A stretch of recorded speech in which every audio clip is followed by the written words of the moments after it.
कल न हम होंगे न गिला होगा, सिर्फ सिमटी हुई यादों का सिलसिला होगा।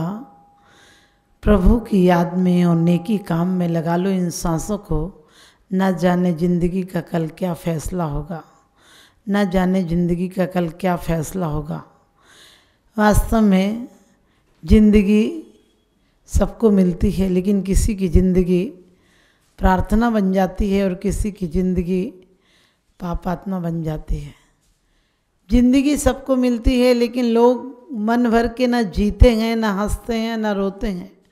रो ऐसे कि रोना बाकी न रहे और हंसो ऐसे कि हंसना बाकी न रहे। आओ तो ऐसे आओ कि आना बाकी न रहे और जाओ तो ऐसे जाओ कि जाना। पुण्य पुरुष आते हैं तो धरती पर शांति हो जाती है और जाते हैं तो निर्वाण का रास्ता खुल जाते हैं, पथ प्रदर्शित कर जाते हैं, लोगों को अंधेरे से उजाले का रास्ता बता कर जाते हैं। हमारी ज़िंदगी कुनकुने पानी की तरह है। हम किसी को हंसता हुआ देख लें, बोले हमारी हंसी उड़ा रहा होगा। हम किसी को उदास देख लें, बोले मुझे देख कर मुँह बना लिया। हमें कोई जय जिनेंद्र कर ले, बोले आज कोई मतलब होगा इसलिए जय जिनेंद्र कर रहा है। नहीं करे तो बोले बहुत घमंड बता रहा, देख लेंगे इस जैसों को तो हम खरीद के डाल दें। यानी हमारे अंदर की इतनी पीड़ा है, इतनी पीड़ा है कि प्रार्थना तो कभी जागृति नहीं होती। हम जीवन में कुनकुने पानी की तरह जिए हैं, ना हम उबले हैं ना हम जमे हैं। और जो भी जिंदगी में कुनकुने पानी की तरह जीता, उसका जीवन एक श्राप हो जाता है।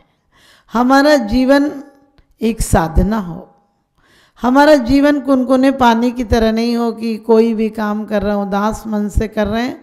हमें आज तक धर्म के नाम पर उदासी सिखाई गई है, जबकि आचार्य कहते हैं, हम स्तुतियों में पढ़ते हैं कि धर्म वो है जो शाश्वत सुख को देता है, धर्म वो है जो कि हमें आत्मा की उपलब्धि करा देता है। हम वो स्वर्ग नहीं चाहते हैं जो कि कल्पनाओं का हो, वो स्वर्ग हम नहीं चाहते जहाँ वहाँ भी विषय वासनाएं हों। हम वो स्वर्ग चाहते हैं जहाँ साधना का फल निराकुलता हो। इसलिए भक्त बड़ी अच्छी बात कहता है कि भगवान, मैं नहीं कहता हूँ कि तुम मुझे स्वर्ग भेज देना, स्वर्ग दे दो जिन्हें चाहिए स्वर्ग उन्हें। मैं नहीं चाहता हूँ कि तुम मुझे खजाने दे देना, तुम खजाने भी उन्हें दे दो। इसीलिए भक्त नहीं कहता है कि परमात्मा से मुझे स्वर्ग दे दो, क्योंकि स्वर्ग भी तो भोगों का अंबार है, भोगों की बहुत ज़्यादा बाहुलता है, यही तो स्वर्ग है। हम इसी स्वर्ग को चाहते हैं क्या? हम उस स्वर्ग को चाहते हैं जो ज़मीन पर रहते हुए हर व्यक्ति को आनंद दे सके, हर प्राणी के अंदर जीव को उत्थान का मार्ग बता सके। हमने कितने परमात्माओं की अवहेलना की है। आप कहेंगे हमने परमात्माओं की अवहेलना की, हमने आज तक एक परमात्मा की अवहेलना नहीं की। ध्यान रखना, हम भी वही शक्ति लेकर आए हैं, व्यक्ति नहीं है, बात अलग है, लेकिन हमारी वही शक्ति है। लेकिन हमने कहाँ शक्ति का उपयोग किया है? हमने शक्ति का दुरुपयोग किया है, हमने शक्ति को विभाव में लगाया है, हमने शक्ति को अधोगति की तरफ गमन कराया है। और आपने देखा होगा कि यदि पानी को नीचे डालना हो, नाली में ले जाना हो, तो कोई मोटर की ज़रूरत नहीं पड़ती, पानी अपने आप नीचे चला जाता है। लेकिन पानी को टंकी में चढ़ाना हो तो मोटर की ज़रूरत पड़ती है। इसी प्रकार से अपने भावों को संभालना हो, अनादिकाल से हमने खोटे भाव किए, अनादिकाल से राग द्वेष विपरीत परिणति हमारे ऊपर लगी हुई है। आज तक हम कहते हैं जड़ चेतन की सब परिणति प्रभु अपने अपने में होती है। अनुकूल कहें प्रतिकूल कहें यह झूठी मन की वृत्ति है। अनुकूल कहें प्रतिकूल कहें यह झूठी मन की वृत्ति है। ऐसे कहने वाले भी जब गले में माला डलती है, सम्मान पत्र मिलता है, लोग जयकारा लगाते हैं, जिंदाबाद के नारे लगते हैं, और जब कोई बड़े पदों पर आसीन होते हैं तो देखो उनके चेहरे भी गुलाब की तरह खिले हुए होते हैं।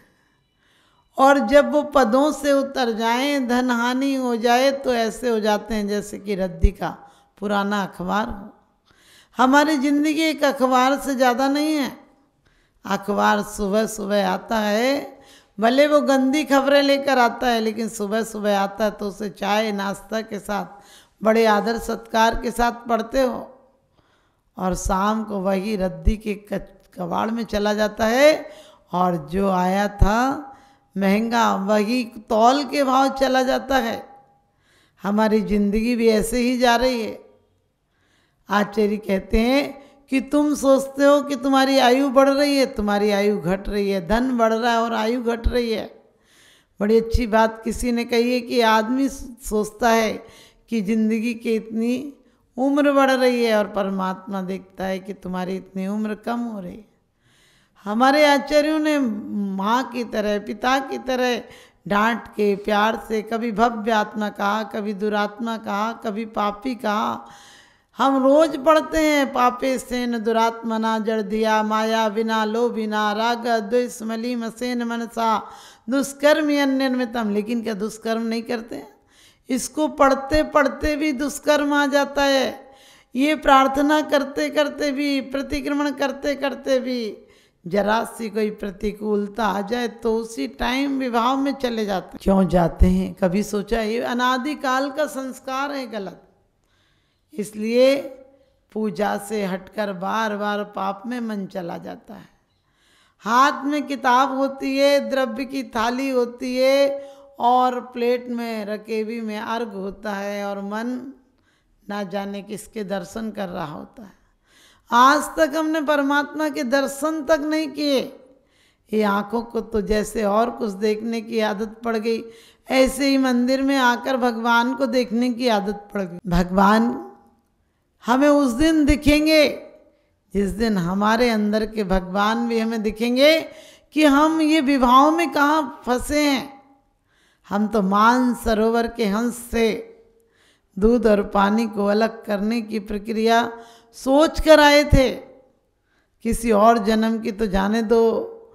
आदिनाथ पूजा में पढ़ते हैं, औंधो मुख लटको रहो, फिर निक्सन कौन उपाय हो, कठिन कठिन कर निसरो, जैसे निसरे जंती में तार हो। और कितनी बार हमने कसमें खाई थी। मातृ गर्भ में कौल किया था, नाम जपूंगा मैं तेरा, इस झूठी दुनिया में आकर भूल गया मैं नाम तेरा।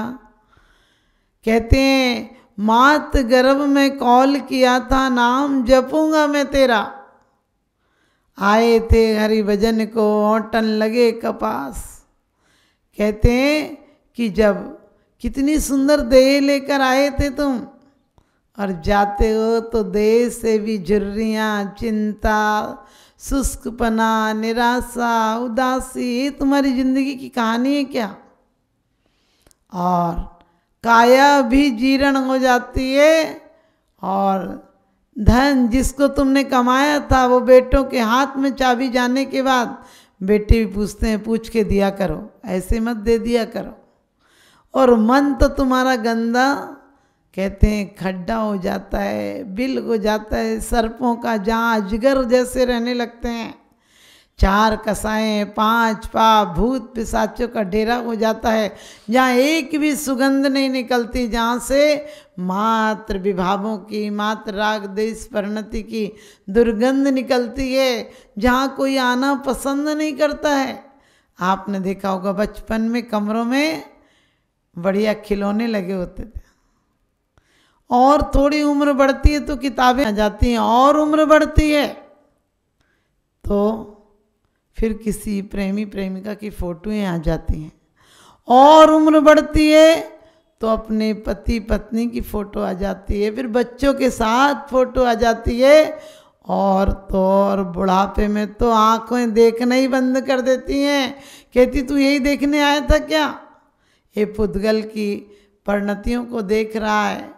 भगवान तुझे पता है कैसे कैसे रंग भर दिए, इनको रंग को तू अपना समझने लगा। चित्र सबके एक से पेंटर अलग अलग हैं, चित्र सबके एक से पेंटर अलग अलग हैं, जाना सभी को एक दिन सेंटर अलग अलग है। हमारे सेंटर अलग अलग हो सकते हैं, लेकिन जाना तो शमशान ही है।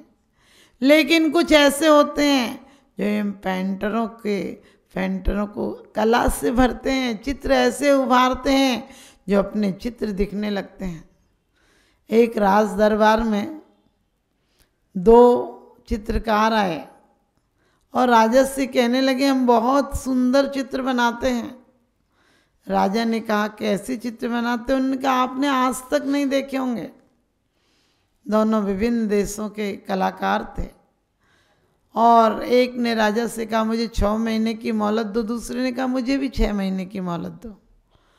एक ने बहुत राजा से रंग आदि की लिस्ट दी कि ये सब मंगा दीजिएगा, दूसरे ने कुछ नहीं मंगाया।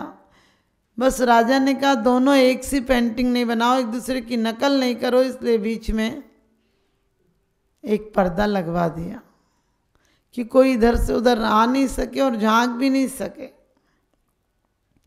दोनों निश्चित समय पर कई कई घंटे काम करते, 6-6, 7-7 घंटे लगे रहते। एक तो बहुत सुंदर रंग भरता चित्र बनाता और दूसरा तो कुछ करता ही नहीं दिखता था। वो न किस उपकरण को मंगाया, न रंग मंगाए, न ब्रश मंगाए, न पेंटिंग मंगाई, कुछ नहीं मंगाया उसने। राजा भी हैरान थे, सब लोग भी हैरान थे और वो पहला कलाकार जो था, जो रंग भर रहा था, वो खुश हो रहा था कि मेरा ही चित्र फर्स्ट आएगा, क्योंकि ये तो कुछ करता ही नहीं, रहता तो कमरे में लेकिन करता कुछ नहीं। और निश्चित अवधि के बाद 6 महीने पूरे होने के बाद राजा से दोनों ने कहा कि हमारे चित्र देखने चलिए।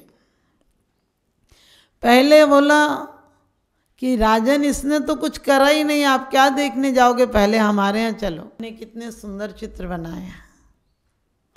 और कहते हैं कि राजा जब देखने गया तो वास्तव में सुंदर चित्र थे, बहुत सुंदर कलाकारी थी, बहुत सुंदर रंग भरे हुए थे।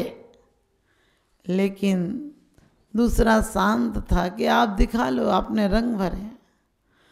राजा को जाना था दूसरी तरफ, तो पर्दा हटाया गया राजा को जाने के लिए, और पर्दा हटाया तो राजा अचंभित रह गया। कहने लगे ये क्या, इसने जो बनाया था वो तुम्हारे यहाँ कैसे आ गया? इसने इतनी मेहनत की, इतने पैसे लगाए, तुमने फ्री में कैसे ले लिया? उसने कहा राजन, इसने चित्र दीवाल पर बनाए थे, मैंने दीवाल को साफ किया है, मैंने दीवाल को पारदर्शी बना दिया, इसलिए इसका चित्र भी मेरी दीवाल में आ गया। हम भी अपने ज्ञान के द्वारा, अपने पुरुषार्थ के द्वारा, अपने अर्थ के द्वारा, अपने मनोभावों के द्वारा, अपने तन मन धन के द्वारा चित्र बनाते रहते हैं। कोई पत्नी का चित्र, कोई बच्चों का चित्र, कोई परिवार का चित्र, कोई धन के चित्र, ना जाने हमारे मन में कितने चित्र गए, लेकिन जो विचित्र चित्त है उसको नहीं बनाते हैं। और जो विचित्र चित्र, जो आज तक की सारी लगी हुई दीवालों को, पेकाई को साफ कर देता है, उसके अंदर परमात्मा का चित्र आ जाता है। भगवान मेरी नज़रों में वो तासीर हो जाए, भगवान मेरी नज़रों में वो तासीर हो जाए, नज़र जिस चीज़ पर डालूं तेरी तस्वीर हो जाए। हमें ऐसा काम करना है कि भगवान की तस्वीर हो जाए। अभी तो हम बेकार के काम में उलझे रहते हैं, बेवजह की बातों में, तूने क्या किया, तूने क्या बनाया, तूने कहाँ से मंगाया। अरे इन कथाओं को छोड़ने के लिए तुम आए थे यहाँ, और वही काम कर रहे हो, फिर तुम्हें वही मिलेगा। क्योंकि समाधि तंत्र में बड़ी अच्छी बात कही कि तुम देह को चाहोगे, हर बार देह मिलेगी, लेकिन देह के अंदर जो परमात्मा है, विदेही है, उसको चाहोगे तो विगत देह हो जाओगे। अब तुम संसार के दुख ही याद करते रहते हो तो दुख आएंगे तुम्हारे पास। तुमने सम्मान किया है, तुमने उसे बड़े प्यार से बुलाया है। ध्यान रखना, हमें फूल नज़र नहीं आते, हमें कांटों पे ही नज़र आते हैं। हमें लोगों की अच्छाइयाँ याद नहीं रहती हैं। किसी के साथ एक बार कोई बुराई हो जाए, बस हम गांठ बांध लेते हैं कि उसने मेरे से ऐसा कहा था, मेरा तो दिल फट गया। हमने कि तुम्हारा दिल होता तब तो फटता। अरे दिल तो वो होता है जो जान भी ले ले, उसके बाद भी वो ये जानता है जान ही तो लेगा, मेरी आत्मा को क्या विकृत कर पाएगा। वो दिल होता है, आपको पता है, चंदन वाला हो, क्राइस्ट हो, इन सबको लोगों ने कितनी यातनाएं दी। मंसूर को मौत के घाट उतार दिया गया और सुकरात को जहर दिया गया, लेकिन इनके अंदर कोई गिलानी नहीं थी, क्योंकि ये जानते थे देह बदलेगी लेकिन परमात्मा से मिलन हो जाएगा। हम इतनी अध्यात्म की बातें करते हैं, उसके बाद भी हमारा नजरिया वही ओछा पौना रहता है, वही छोटी छोटी बातों पर रहता है। इसलिए हमें चाहिए कि हम अपने नजरिया को बदलें परमात्मा को, क्योंकि छोटी सी जिंदगी में इतने गिले शिकवे किस लिए। और देह बदलेगी तो सब कुछ बदल जाएगा, देह बदलेगी, रिश्ते नाते बदल जाएंगे, परिवार बदल जाएगा, ड्रेस एड्रेस बदल जाएगा। फिर परमात्मा से क्यों कहते हो इतने कष्ट दिए हैं? अरे ये कहो परमात्मा सहन करने की शक्ति दी है, क्योंकि सम्यक दृष्टि कभी परमात्मा से भीख नहीं मांगता है, उल्टी कहता है ना चाहूँ मैं स्वर्ग संपदा, ना चाहूँ मैं स्वर्ग संपदा, नरकों से नहीं डरता हूँ, किंतु नरक में जाने जैसे काम कभी नहीं करता हूँ। लोग सुसाइड कर लेते हैं जरा जरा सी बात पर। अरे 100 रास्ते हैं जीने के, मरने के रास्ते को क्यों अपनाते हो? और मरना है तो धर्माय तन विमोचन माहू संलेख ना मारिया। समंत्र भद्र स्वामी कहते थे मरना है तो धर्म के लिए तन को देना है, समाधि मरण से मरना है, एक बार मरण हो जाए तो निर्वाण पक्का है। धर्मात्मा व्यक्ति परमात्मा से जिंदगी नहीं मांगता है, बल्कि ये कहता है कि भगवान तब पादो मम हृदय तब पद्य लीनम तिष्ठित जिनेन्द्र तावत यावन निर्वाण संप्राप्ति। भगवान मुझे तब तक तुम्हें चरणों का सानिध्य देना, तुम मुझे जब तक आपके चरणों का सानिध्य देना, जब तक मुझे निर्वाण की प्राप्ति नहीं होती है। और तुम्हारा तो काम निपटा और तुम परमात्मा को नमस्ते कर देते हो। तुम्हारे काम बनने के बाद परीक्षा के टाइम जाता है विद्यार्थी मंदिर, कोई सेल टैक्स आदि के छापा पढ़ना हो तब जाता है व्यापारी मंदिर, महिलाओं को कोई काम अटक जाए तो जाती हैं मंदिर। अरे भगवान को तुमने चपरासी समझ रखा है क्या? 3 लोक के नाथ हैं, उनके दरबार में भिखारियों की तरह नहीं जाते हैं, उनके दरबार में तो हम सम्राट की तरह जाते हैं, प्रेम लेकर जाते हैं, प्रेम किए हुए, प्रेम में बहे हुए आंसू भी प्रार्थना बन जाते हैं। जब प्रेम में आंसू बहते हैं चंदन वाला के तो महावीर आ जाते हैं। प्रेम में द्रौपदी याद करती है तो चीर बढ़ जाता है। हिंदू पुराण के अनुसार कृष्ण साक्षात सहायता करने आ जाते हैं। हमारे परमात्मा क्यों नहीं आएंगे? हमारे परमात्मा तो ऐसे हैं कि हमें स्वयं परमात्मा बनाने का रास्ता बताते हैं। विवेकानंद जी अंतिम समय में कुछ अस्वस्थ थे और तकलीफ हो रही थी, तो लोगों ने कहा कि तुम प्रार्थना करो कि तुम्हें इस जन्म से जीवन मरण से मुक्ति मिल जाए।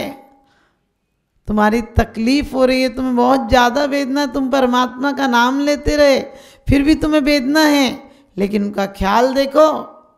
उन्होंने कहा कि परमात्मा ने तो इतनी सुंदर जिंदगी दी थी, यदि कुछ भूलें मुझसे हो गई, जिसको उन्होंने बहुत माफ़ किया है, लेकिन कुछ ऐसी भूलें थी जिसको वो नहीं कर पाए माफ़, और मैंने इतने दिन प्रारंभ के परमात्मा के बिना गुजारे हैं। अब परमात्मा से ये नहीं कहूँगा कि तू मुझे जीवन और मरण से मुक्ति दे दे, मैं ये कहूँगा फिर एक जन्म देना जो कि तेरी आराधना और उपासना में गुजार सकूं। तेरी जिंदगी में तो फूल ही फूल थे, कांटे चुभे होंगे तो मेरी असावधानी से चुभे हैं। तेरी जिंदगी तो बहुत सुंदर थी, लेकिन मुझे नहीं दिखी तो मेरी आंखों का दोष होगा। इसलिए कहते हैं भगवान मेरी नज़रों में वो तासीर हो जाए। आप दुनिया को देखो तो परमात्मा दिखे, भगवान मेरी नज़रों में वो तासीर हो जाए, और नज़र जिस चीज़ पर डालूं तेरी तस्वीर हो जाए। नज़र जिस चीज़ पर डालूं तेरी तस्वीर हो जाए। तो परमात्मा मुझे ऐसी शक्ति देना कि मेरा नज़रिया इतना अच्छा हो कि मुझे परमात्मा के ही गुण दिखें और उसके व्यक्ति हमारे अंदर करने की कोशिश करें। तुम चाहते तो धन, मकान, पैसा, पत्नी सब पा लेते हैं, तो क्या परमात्मा नहीं पा पाएंगे? इनके लिए तो बाहर दौड़ना पड़ता है, परमात्मा बनने के लिए तो दौड़ने की आवश्यकता नहीं है, मात्र अपने अंदर की पेज को पलटने की आवश्यकता है। जो राग के पेज थे, पीछे उनमें वैराग्य के पेज भी हैं, और वैराग्य के पेज यदि खुल जाएं तो एक दिन वीतरागता के पुरस्कार हमें स्वयं मिल जाते हैं। तो इन्हीं स्वभावनाओं के साथ आपको वीतरागता के पुरस्कार मिलें और आप भी एक दिन परमात्मा बनो, मेरा यही शुभाशीष।